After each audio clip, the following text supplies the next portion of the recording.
You guys ready? Karen? Okay, before we get started with the regular council meeting tonight, we have a public hearing. I'd like to call to order the public hearing. Good evening, everyone. Thank you for all coming tonight for the public hearing on the proposed amendments to the Village of Anmore zoning bylaw. This hearing is being held under the authority of Section 464 of the Local Government Act. Council for the Village of Anmore has given first and second readings to zoning bylaw amendment bylaw number 707-2025 and directed that this public hearing be held. I will now ask Ms. Elrick to confirm that the public hearing notice has been provided. Ms. Elrick. Yes, notice has been provided and no submissions were received. Okay. Staff will now present a summary of the proposed bylaw, and following the summary, the floor will be open to anyone in attendance that wishes to present his or her views on the proposed bylaw. Please note, this is not a question and answer period, and it is not an opportunity to debate the merits of the proposed bylaw with council, staff, or others in attendance. We want to ensure that all attendees who wish to speak tonight are provided the opportunity to do so. If you wish to provide comments, please come to the podium when invited to do so and begin your presentation by clearly stating your name and address for the official record. A 3-minute time limit will apply to each speaker, and a second opportunity will be provided after everyone has been given a chance to provide comments for the first time. Before the public hearing concludes, I will make a call for speakers 3 times before concluding the hearing. Once the public hearing is concluded, the Local Government Act requires that Council not accept any further input from the public relating to the proposed amendment bylaw prior to the consideration of the next reading of the bylaw. I will now ask Mr. Joseph, our planner, to present the zoning bylaw amendment. Mr. Joseph. Thank you, Mayor McEwen.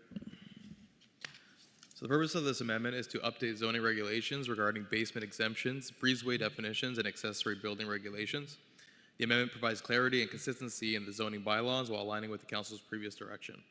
So on February 18th, 2025, Council directed staff to draft an amendment to Anmore zoning bylaw 568-2017.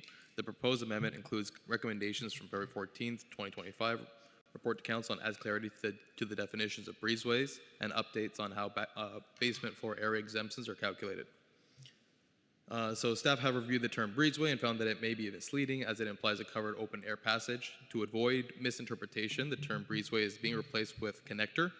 The new definition of connector means an unconditioned structural connection not connected at the foundation with a width of less than 4 meters that joins an accessory building or structure and a principal building, such as a corridor connecting significant sections of a building. For the purposes of the bylaw, a connector does not create a single building or structure out of the 2 buildings or structure it connects. In regards to the basement exemptions, the amendment introduces a new formula for basement floor area to parcel floor area ratios based on the height of the first story floor above the average finished grade. An 100% exemption is granted for basements that are less than 1.22 meters or 4 feet above the average finished grade. No exemption is provided for stories that are more than 2.22 meters or 7 feet above the average finished grade. And based on a new formula, a proportional exemption applies to stories between 1.22 meters and 2.22 meters above grade, which decreases linearly from 100% to 0%. The amendment updates regulations regarding total floor area allowances for accessory buildings and coach houses within the RS1 zone. To provide more clarity, the proposed amendment adds a new subsection to section 9.13 and details that the total floor area of all accessory buildings and a coach house on a parcel must not exceed 100 square meters. Thank you. Good. Thank you, Mr. Joseph. So I'll now open up for public comments regarding bylaw number 707-2025.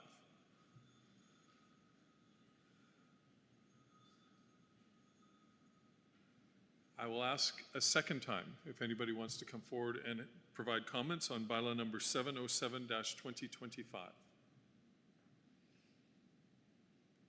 I will then ask a third and final time for anybody wishing to provide comments for bylaw number 707-2025. See none, I'd like to close the public hearing. Someone to move second? All those in favor? Carried unanimously. Okay, thank you.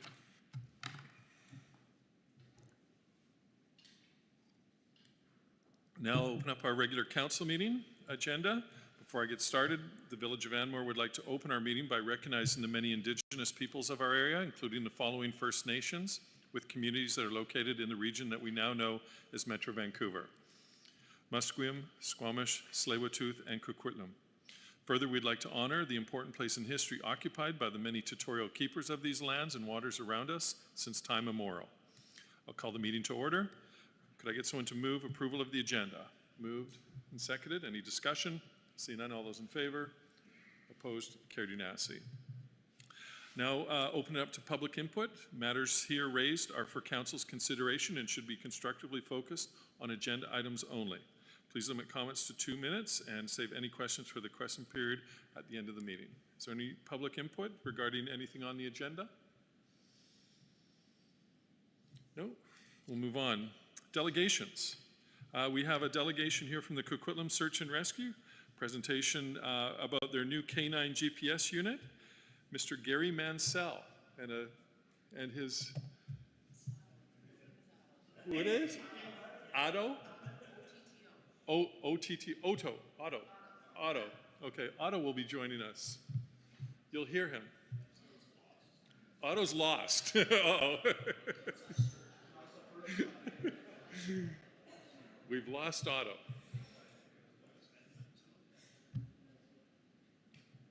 Did you say something to Otto, or what happened with Otto? We've lost. We lost Otto. The search. We're just waiting for Otto to rejoin us.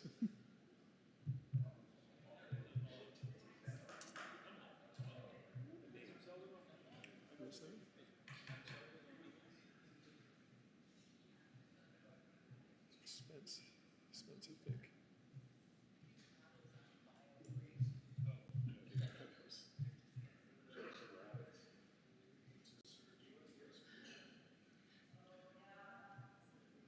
We're just taking a moment to find Otto. He may be taking a bit of a bio break.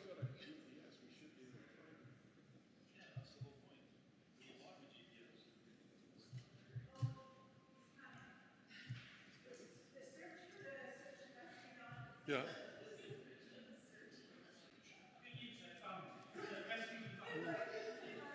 We've found Otto, and Otto had to have a little bit of a bio break. Never a dull moment.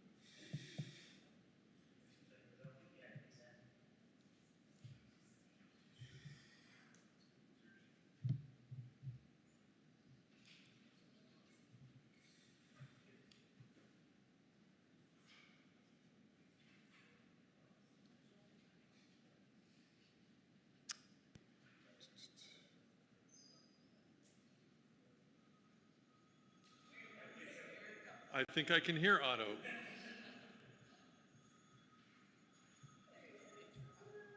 you want to get a picture? Yeah, okay. There we go. Come on. Gary, come on up to the microphone, and the delegation. All right. Awesome. Well, I'm here to thank the Village of Anmore this evening for a GPS collar for Otto, Coquitlam Search and Rescue. Otto is one of 11 civilian search and rescue dogs in the province that are validated by the RCMP for tracking, and one of 30 that are validated for wilderness searching. And yeah, go ahead. You started. Yeah, I know, he does. He does. He does. So the collar is going to be very, very helpful. It enables me to track Otto where he actually is at any given time. Plus it leaves a map, a track on a map that I can then share with the search managers so they know where the dog is being.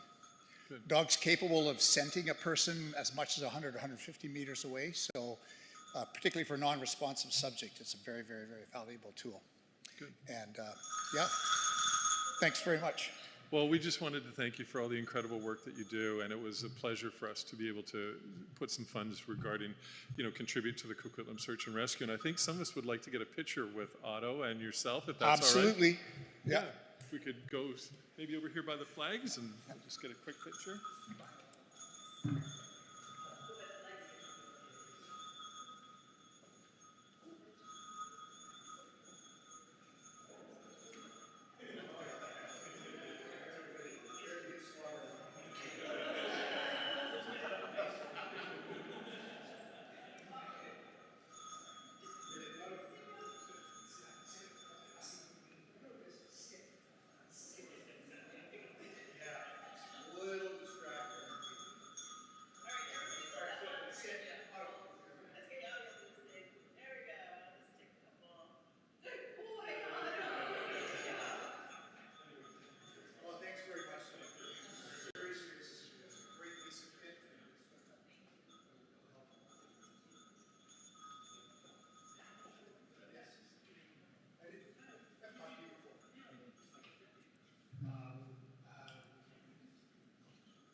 Good.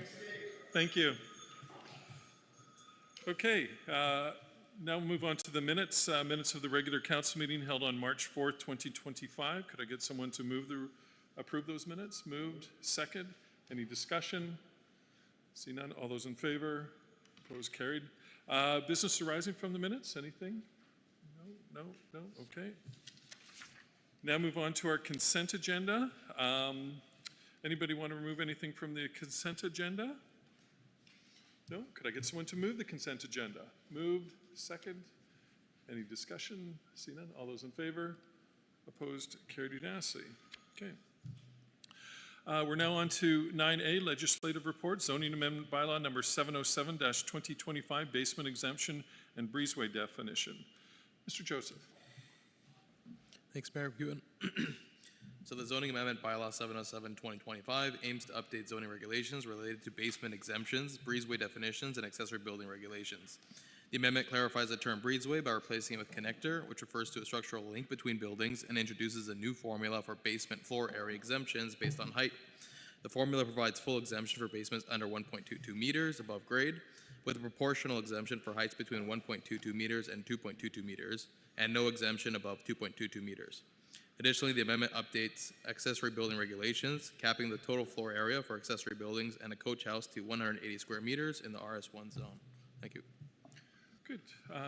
And the recommendation, please? So the recommendation on the table is that council give third reading and adopt Anmore zoning bylaw, amendment bylaw number 707-2025.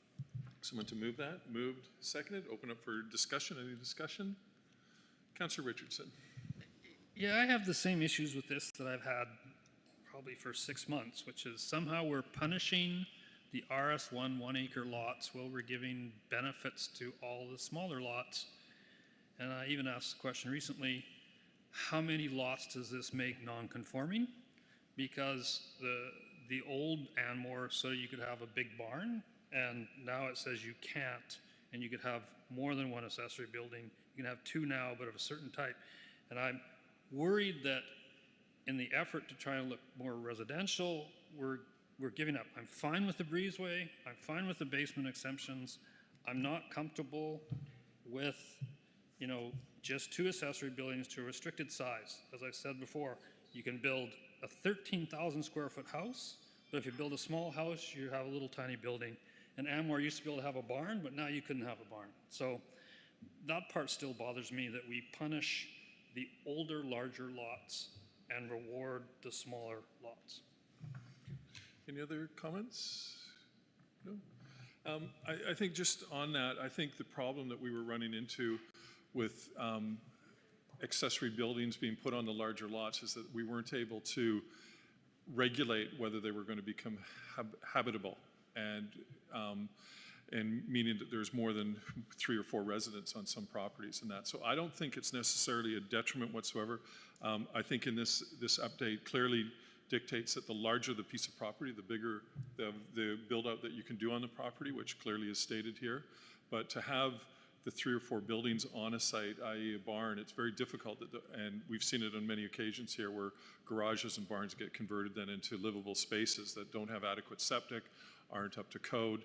And again, with our limited resources, we just don't have the ability to monitor each one of these properties. So I think that I think the basement thing is a really good advantage now for people, because again, with Bill 44, the provincial government, all basements now can have suites in a rural designation as Anmore is. So I'm really quite pleased at this update, and I think it normalizes a lot of the challenges of calculations with basement area with different heights and stuff like that. So anyway, I'll call the question. All those in favor? Opposed? Carries. Thank you. We'll now move on to 9B, 135 Oak Court Construction Review, report dated March 14th, 2025, and former Manager of Development Services attached. Mr. Boyd.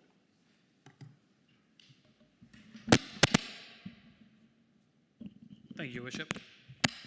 Here tonight to give you Council an update based upon a development variance permit that was put forward in January regarding Oak Court, 1350 court and a construction review of a retaining wall. So a bit of background. The construction project at Oak Court involved the development of a single-family dwelling and associated structures and retaining walls. The project's north retaining wall was initially approved as a two-tier structure in June 2024, designed to support the proposed sewer system on the north and east side of the property. However, subsequent inspections revealed deviations from the approved design, including the construction of a single-tier north retaining wall and additions of an unpermitted retaining wall along the neighbouring property. So as said earlier, on January 21st, 2025, the DVP application was presented to Council, but additional information was requested before a final decision could be made by Council. The project remains under review, with the next steps involving further submission of required details and continued compliance monitoring. So here tonight just to give an update of where the project was and where it is currently and the timelines associated with inspections. So in June 18th, a building permit was issued. The building inspector approved sealed engineering drawings for a two-tiered north retaining wall. The approved design included retaining walls to support the proposed sewer system on the north and east side of the property. However, no retaining wall was approved or indicated along the neighbouring property line. Following this approval, a building permit for the two-tier retaining wall was issued on June 18th.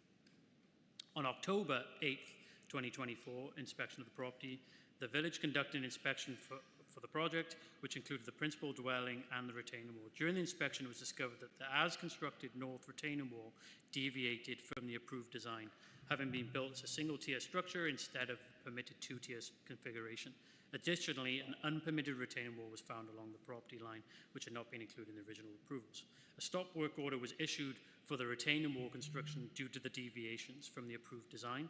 To address these issues, the village required the submission of a new engineering plans for the retaining walls and a development variance permit application for the overheight structures. So in October 2024, the applicant submitted as constructed retaining wall drawings, including newly discovered wall along the neighbouring property line. To ensure compliance, the village requested a survey drawing to confirm that no encroachment had occurred on the neighbouring property. Approval of the retaining wall was withheld by village staff pending the development variance permit. And then following on, there was actually a request for why the wall had been constructed as it had, and a geohazard assessment report was submitted to the village, documenting several engineering visits on July 31st and September 8th. A geotechnical engineer conducted site visits to review the wall construction. However, there was no communication between the developer's engineer and the village official regarding the rationale for the retaining wall. Following a request from the village, a subsequent site visit was completed to confirm the rationale for the as-constructed modifications. So the village received a geohazard assessment report dated November 15th. The assessment was submitted to the village following a site visit conducted at the village's request to confirm the rationale for the as-constructed wall. The report also referenced the original geohazard assessment report submitted on November 17th, 2023 as part of the initial building permit application. On December 5th, the amended building plans and as-constructed retaining wall drawings were submitted, incorporating foundation and retaining wall modifications due to the unexpected bedrock condition discovered during the excavation. Finally, on December 6th, the village acknowledged receipt of the development variance permit application for the as-constructed retaining walls. In response, village staff requested additional information to support the review process prior to submitting a report to council in January. So, general conclusion, the developer did not follow the correct permitting procedures for variances to retaining walls constructed on site, resulting in unapproved modifications that required a stop work order and a development variance permit application after the fact. The appropriate process for such changes would have required the applicant to seek approval for design modifications prior to construction, ensuring compliance with the building, zoning and building regulations. Despite these procedural missteps, the geotechnical engineer's hazard assessment has identified health and safety concerns that necessitate deviation from the original approved retaining wall. Had the applicant followed the correct DVP application process prior to proceeding with the construction, staff would have been supportive of the variance request to ensure structural integrity and site safety. The project remains under review with final approval pending the DVP process. Good. I just had a couple of clarity questions. Just with this timeline. So June 18th, the building permit was issued. Yep. Was that for the residents or was it just for the retaining wall? It was all, the whole For site both. and the building, correct? So the building permit was issued for the construction of the building as well as the retaining walls? The walls which were originally shown on the design Right, drawings. okay. So then on October 8th, a stop work order was issued Correct. for all retaining walls. So the stop issue would have been for the entire permit. Just on the walls. It was not an official stop work on the whole site. It was do not touch these walls until further notice. How can you separate the two when they've been issued together? Because it wasn't an official work stop order, it was seen on site that they weren't following the procedures on the wall, but the walls and the main structure were kind of separated, I suppose, the way the building inspector saw it. But if they've been issued as one permit, if you're putting a stop work on that permit, it should be stopping work on all activity because the retaining walls retain to the structure. I understand what you're saying, Mayor McEwen. All I can confirm is that the building inspector, when he reviewed the site, told them to not work on the walls and allowed them to continue work on the main building. I didn't, so it was a partial stop work. Yeah, I would Is there say I maybe- didn't know there was such a thing. Exactly. It's kind of like, hey, these walls aren't conforming. You shouldn't continue work because you're at risk of asking to do significant modifications at this point in time. I'll open it up for any other questions anybody may have. I've got a few other ones here as well. Councillor Richardson. Yeah, I have the same concerns, but later with Mayor McEwen, because earlier this year we said stop, and I went over there and there was no stopping. They were full going, hammering away. So, like, I understand that it's probably all legal now. If they get the DVP, it's safe and everything else, but there's some aspect of, you say stop, like, they should stop. And I'm worried that this will be used as an example, which means if you build an Anmore, you know, they sort of have to follow stuff, but not really, and you can get around it. And I think that's a bad precedent based on what's coming in the future, potentially, to sort of have out there. So did we ever actually say when, you know, when council said stop, did we actually tell them to stop? Because they didn't stop.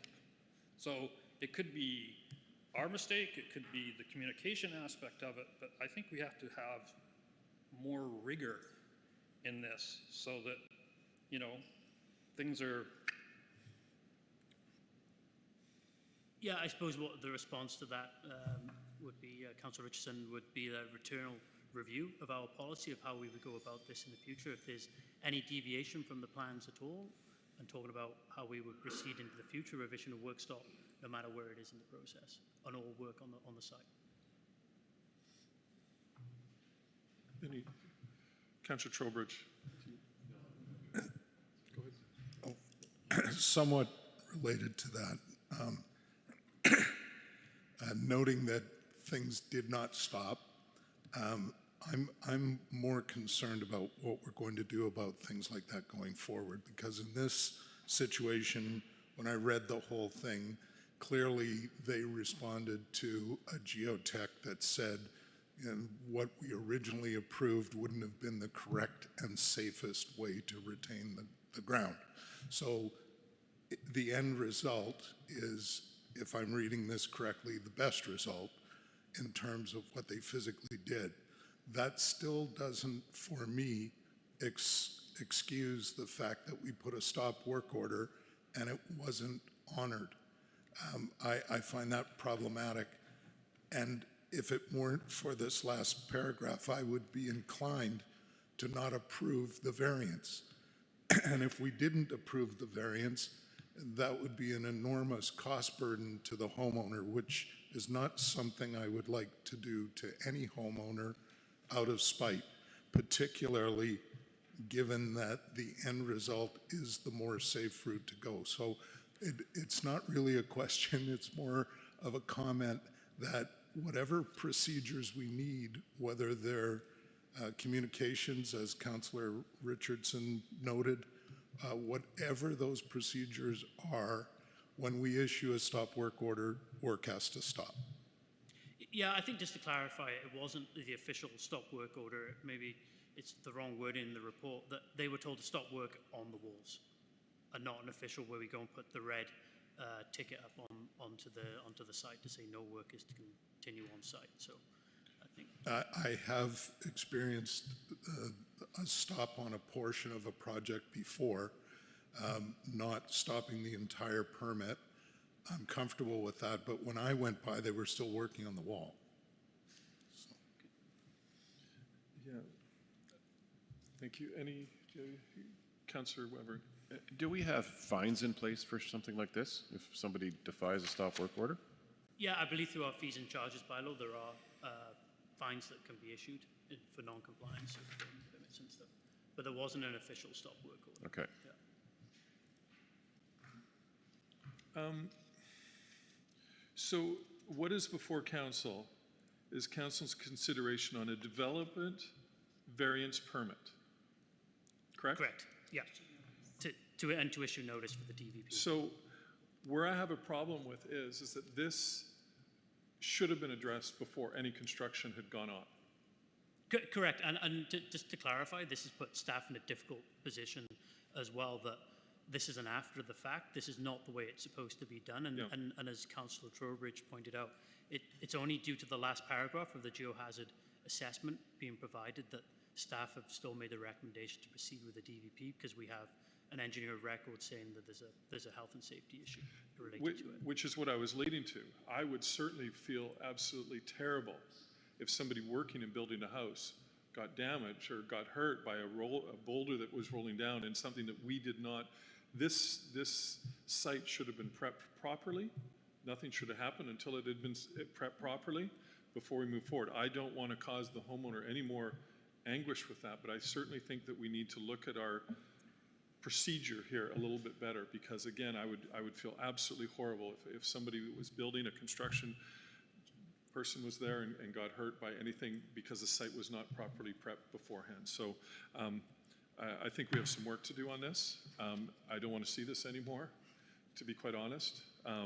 But so I will move the option that the report dated March 14th entitled 135 Oak Court Construction Review be received for information, that staff be authorized to issue notice to affected properties of council's consideration of a DB fee 2025-01 to vary section 5.13.3 or 5.12.3 and section 5.12.4 of the Anmore zoning bylaw number 568/27 to increase the maximum retaining wall height from 1.8 to 3 meters and to decrease the minimum separation between the two retaining walls from 1.2 to 0.75 for 135 Oak Court in accordance with the draft permit. So I've moved that, seconded.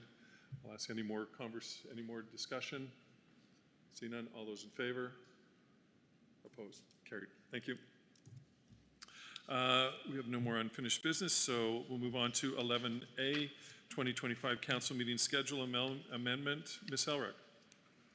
Thank you. So this item is before council this evening to have council consider whether they would agree to adjusting the schedule for the months of June and July, as there has been some scheduling conflicts identified. So the recommendation this evening would be that the 2025 council meeting schedule be amended for the months of June 2025 and July 2025 to schedule meetings as follows: June 10th, June 24th, and July 22nd. Can I get someone to move that? Moved, seconded. Any discussion? Oh, Councilor Webering. Yeah, I'm not happy with the changes. I've already sort of made some plans around the original dates, so I'm just stating that for the record. I may be missing one of these meetings, and I may not be anywhere near internet, unfortunately. Councilor Richardson. Well, one, I'd be interested to know what the scheduling conflicts are, because I don't have any. And I'm with Councilor Weverink. You know, we set this thing up at the end of December or January, and plans are made around them. Like, it's okay to cancel a meeting, you know, if we don't have quorum or stuff, but we've set up, my understanding is we have alternative mayors and everything else in case somebody's not there so we can move forward. So I set my vacation around things. I don't have any conflicts on this one, but it's from the beginning of the year. So I'm kind of against it to some degree. I'll go along with it, but I don't like these changes. this has been a pretty normal practice in every year of council that the schedule gets changed quite a few times, because several months there's 5 Tuesdays in the month, so we usually switch it in that. Councillor Weber, can I ask what day is?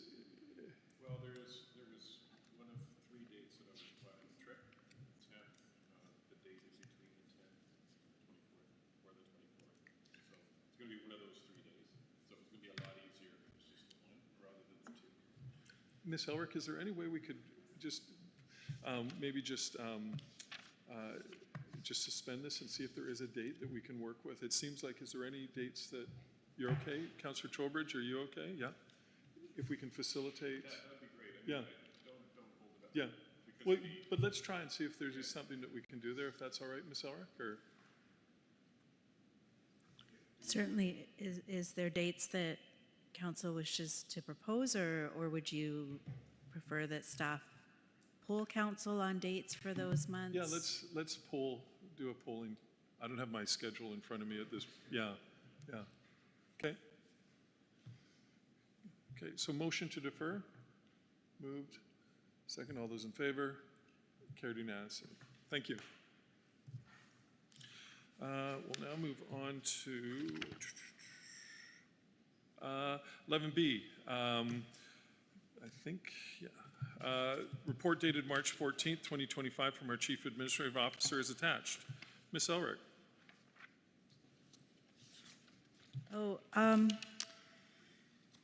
I do believe that we may have missed the consent agenda. No, we went through it. We did it. Nothing got pulled. Okay, thank you. Sorry, I was just getting flagged by my planning folks over here. Apologies.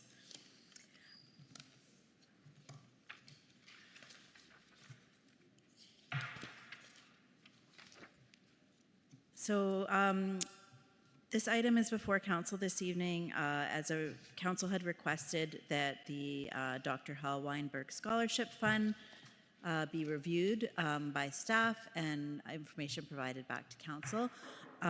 In terms of recognizing Dr. Hal Weinberg, one of the recognition items was council to increase the scholarship amount to $3,000. So that's included in the budget that will be coming forward to council this spring. And additionally, to take a look at the criteria and see if we can tighten up the criteria or provide a bit of structure to the criteria.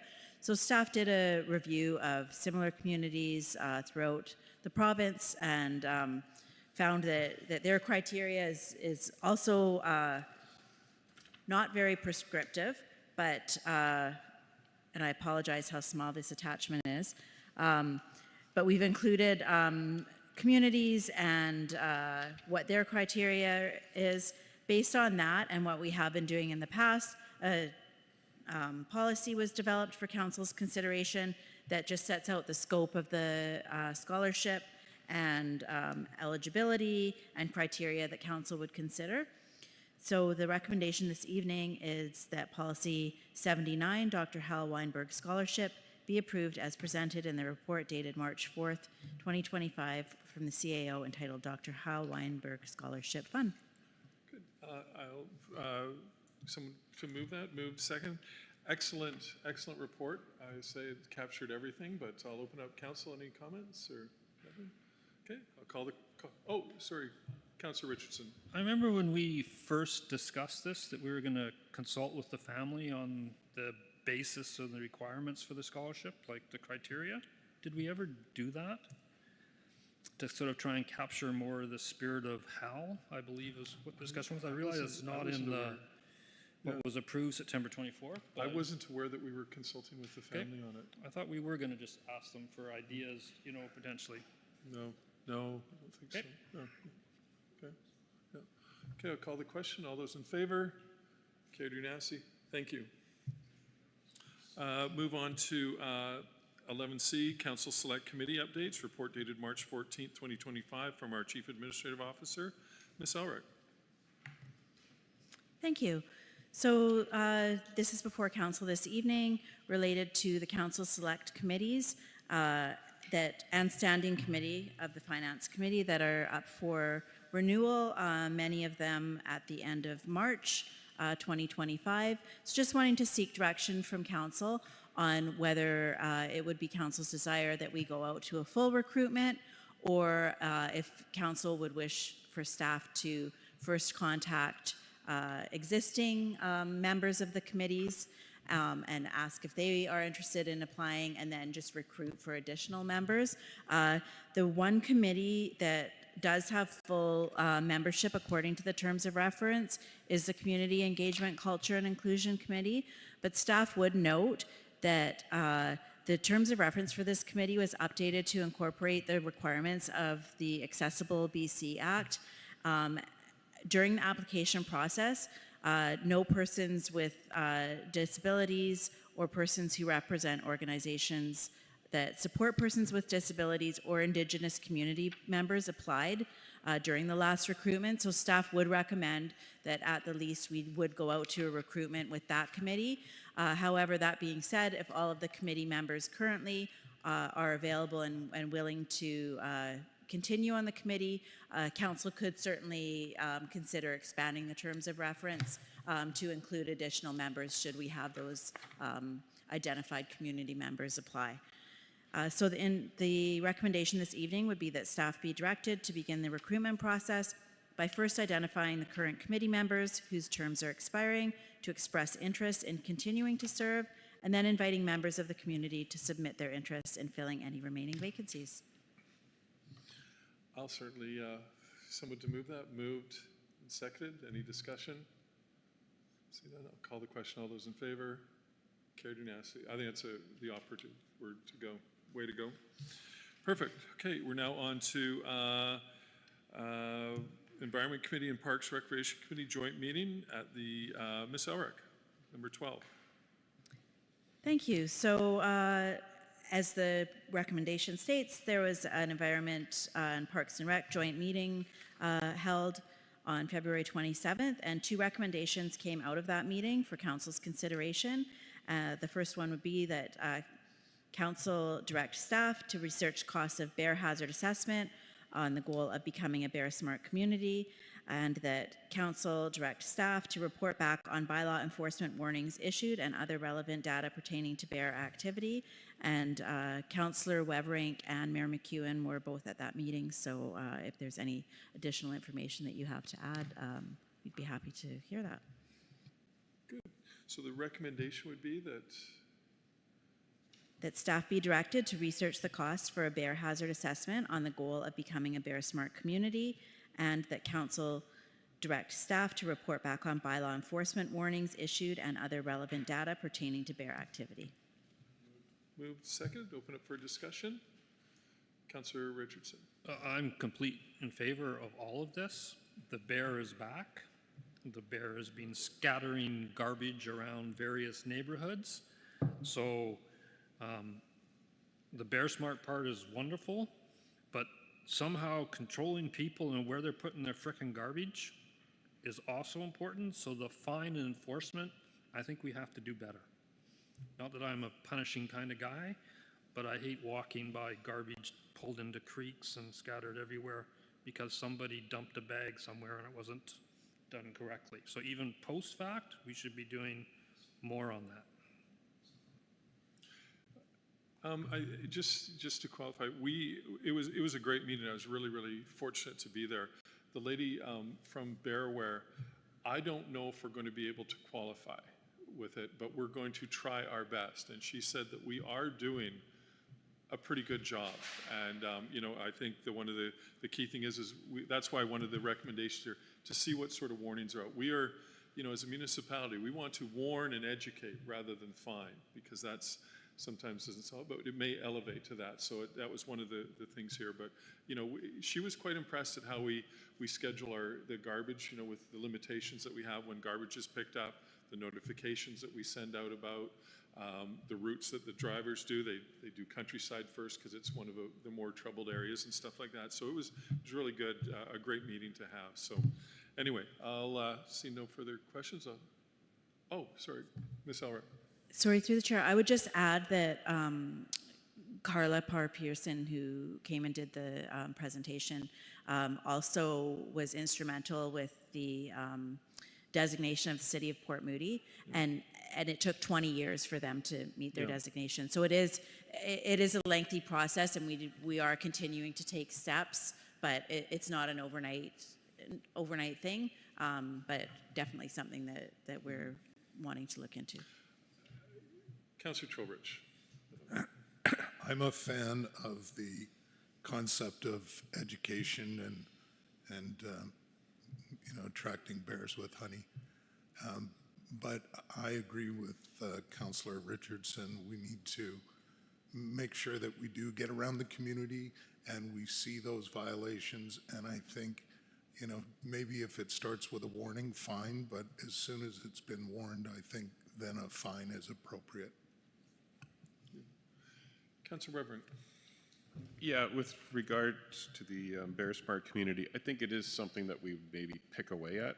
I don't think we're going to be able to do it in a year or two, but at least knowing what the criteria is, be interesting to see how many boxes we already tick and how hard the remaining boxes would be to tick. I guess is my point. And it was an interesting, I hear from some people on occasion about having a communal garbage facility, and the lady from Bearware was saying, no, we're way above that, and we're doing a much better job than having a facility like that. They don't work very well and stuff like that. So that was good to hear as well, because there have been a few people that have come up to me at different events saying, what about a communal, it's not great. And I know in Belcaire they have the ward system, and it's a separation, there's policing that goes on to it, and it doesn't solve much of a problem regarding the bears and that. So anyway, so the recommendation, I'll call the question. All those in favor? Opposed? Carried unanimously. Thank you. Mayor's report, I've just got a couple things.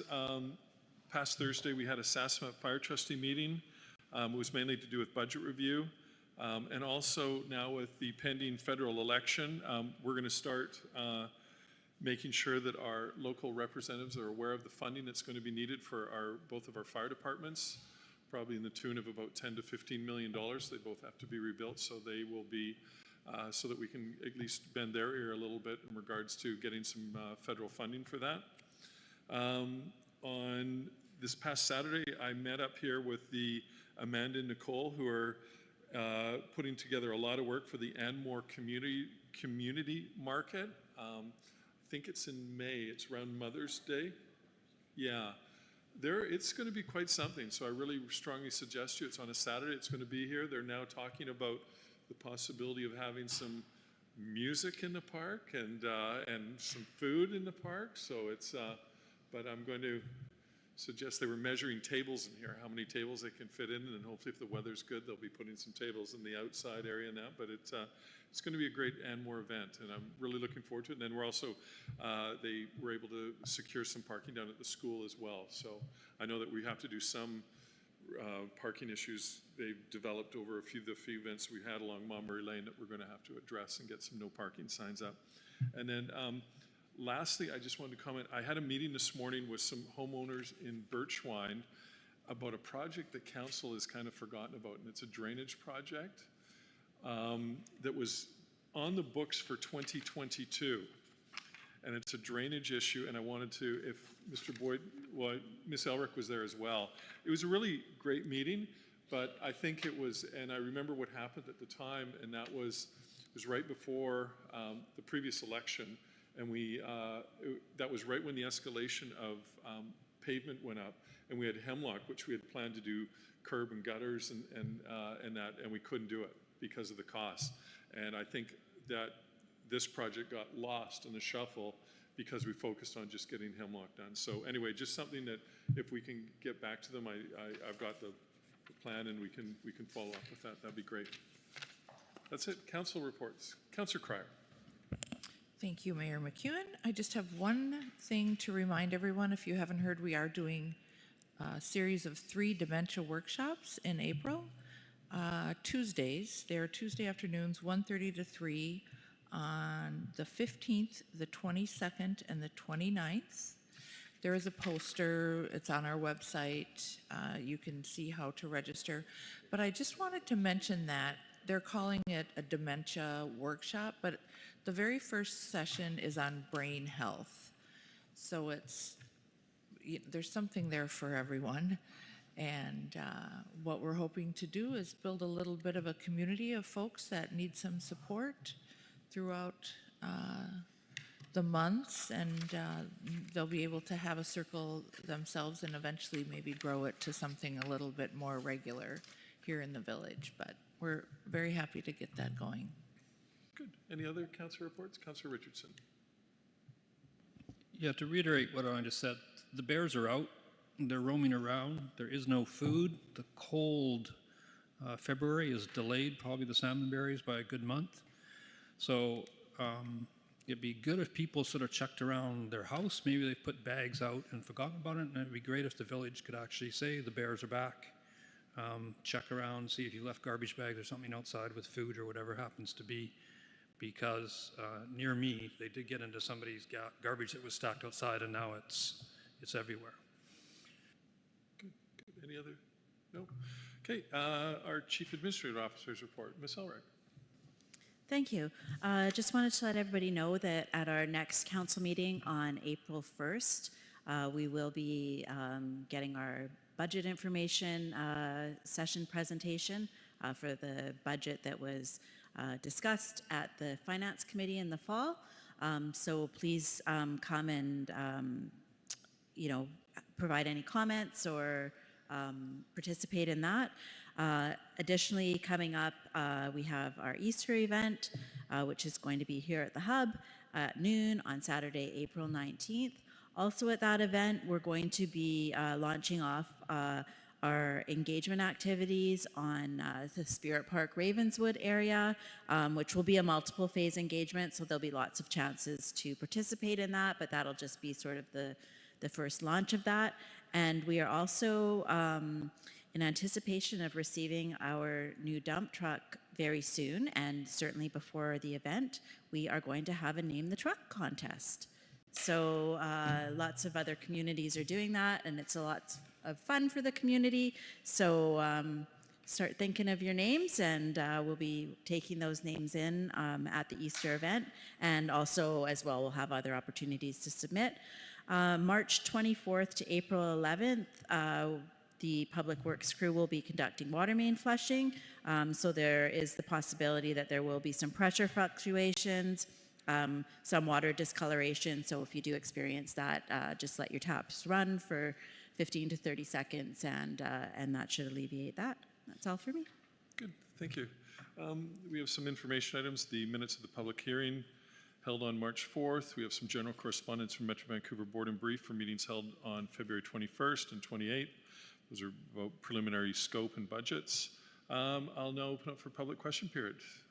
Council, questions of council regarding anything pertaining to village business. 2-minute time limit applies to speakers. Okay, please.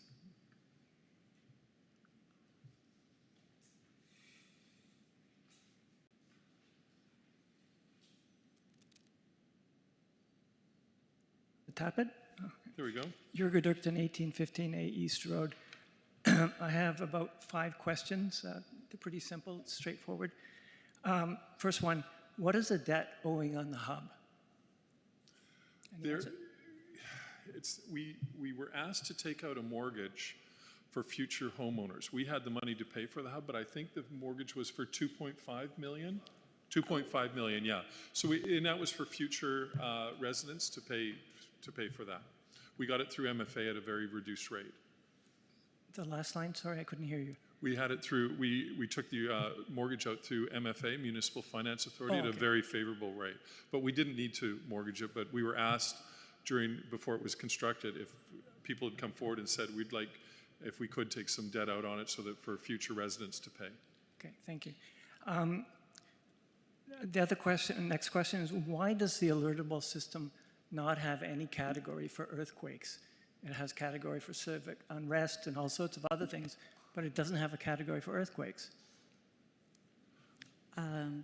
I did receive alertable for the recent earthquakes, so I'm not sure. It may be how you've subscribed to certain things. The alertable wouldn't have come from us, but It depends on what areas you subscribe to and things like that. If you'd like to give the Village Hall a call, Carla, our communications coordinator, might be able to help you with your settings or put you in contact with somebody that can help you. I did look at it. I did, after the recent earthquake or tremors, I did go and apply, and it didn't say, earthquake, quote unquote. Anyway, next question. I'm just kind of puzzled as to why the mayor was speaking, personally in the handout that was distributed by Canada Post. It seems to me like we're using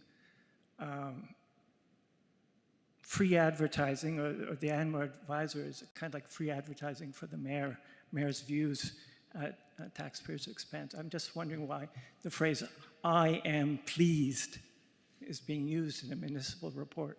Ms. Elrick? The village does have a communications policy, which has been adopted by all of council, and it does state that the mayor is the official spokesperson for the village. Okay, thank you.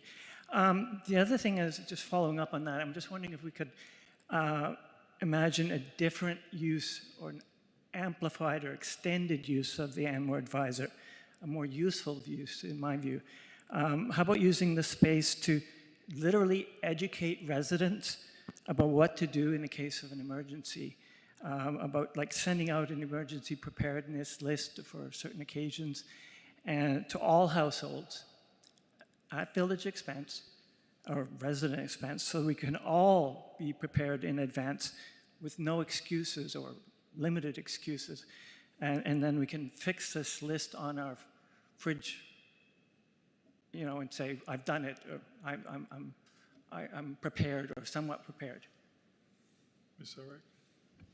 That is something that we do periodically include in the Anmore advisor. Additionally, we do have an emergency preparedness printed copy that's available at Village Hall, and it's an electronic copy that is on the village website that has all of those lists and whatnot that you're referring to. So I'm happy to provide you with a print copy or point you to the website where that is available. I'd appreciate it, and I'm sure the village residents would appreciate it getting in the mail, quite frankly.